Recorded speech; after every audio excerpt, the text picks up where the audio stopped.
Prince Charles and the Duchess of Cornwall launched this year's appeal at Clarence House, meeting poppy sellers who will be back on the streets from today.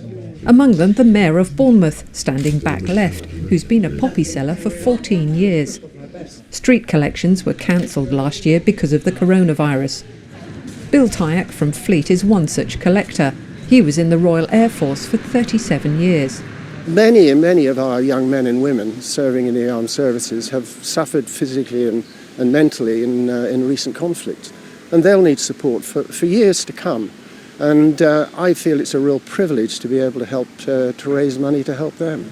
In Wokingham, they've taken advantage of empty buildings in the town centre to create a pop-up poppy shop.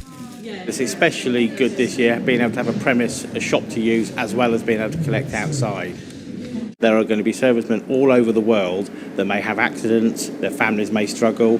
There is always going to be the need for the support.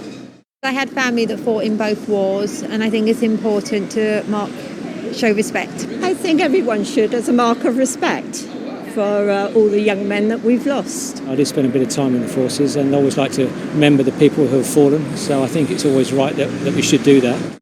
The Royal British Legion charity was set up to help veterans who were injured or suffering hardship after the Great War, and welfare remains its guiding principle. It offers emotional and financial support to members of Britain's armed forces. The South East Regional Appeal was launched in Windsor this afternoon, and poppy sellers say they're delighted to be back. We've had lots of phone calls, lots of emails, lots of inquiries from all our volunteers about getting back on the streets. They are desperate to get back to do a proper poppy appeal this year. They are committed and dedicated, not just during the poppy appeal, but all year round as well. Speaking at the launch of the appeal, Prince Charles said wearing a simple poppy recognises the unique contribution of the armed forces community. Penny Sylvester, ITV News.